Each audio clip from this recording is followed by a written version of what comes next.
Well, hello. Today we have the router top table. No, not this one. This was my first router top table. Sears Craftsman. Very difficult to work with. The fence mechanism was terrible. No dust collection. All the adjustments had to be made from underneath. Just horrible. And for years I said, I have to make a router top table. Well, the time has come. So here we have it. I have a Dewalt 621 plunge router, and I've watched countless videos on YouTube how to remove the spring from the plunge router and make this thing work from the top side of the table. And I have to tell you, I was very frustrated because they're very elaborate. They require harnesses to hold the router in place, to move it up and down, and I just wasn't ready to go into all of that. Finally, I came across one video, and I modified it a little bit, and it really works. The other thing I wanted to point out is that there was no instruction video on all the YouTube channels of how to remove this spring from the 621. So I called Dewalt. This shroud hangs down, pulls down, and there's a C-clip right in here.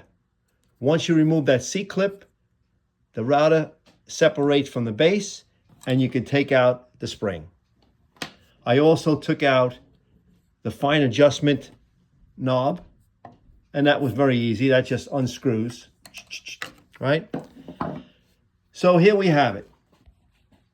The mechanism to raise and lower the router is simple, just simple.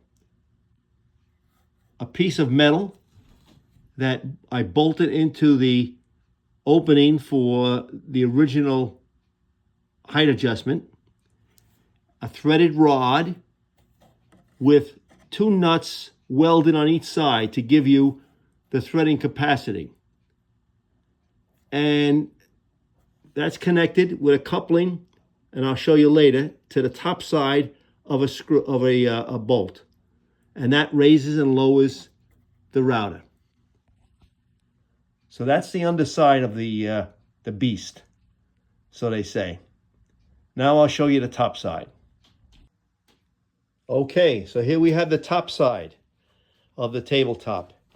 And I was originally going to put legs on this thing, but I have very little storage space, so I'm just made the tabletop, and I could just mount it right in my Workmate Black & Decker bench, and it works fine. So here we have the top side. We have the plate that comes out to expose the router bit. That pops right back in.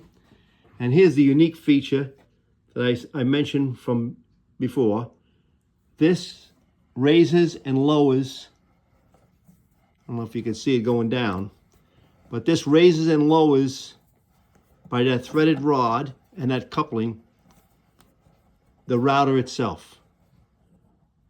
So I can make very fine adjustments with just a turn of this, what they call a socket cap screw with a 3/8 Allen key. Or I could get myself a T-handle 3/8 Allen key. Whatever works, it doesn't matter. So here's what we have. We have two channels that accept the fence, which I'm going to show you in a minute. And I have another channel over here that accepts a featherboard or whatever I want to put on there, whatever accessory I want to put on there. And the overall size is about 24 by 24, so it's a nice tabletop. This is just a piece of melamine I picked up at Lowe's, and this is a plate that I've had for about 20 years waiting to build a top. So everything comes in time. Let me show you the fence. So here we have the fence assembly that I was talking about. And again, it's on 2 tracks with T-bolts, and this slides back and forth. This is the other track I bought, and that can adjust my featherboard in any position I want for safety. I have featherboards here fully adjustable for safety. I even made these 0 clearance inserts, which once that's down, the router bit will come here and it'll be 0 clearance. So it saves a lot on your fingers. We don't want to talk about that. Anyway, and these parts are interchangeable. I could flip them around. I made a few of these so I can get multiple profiles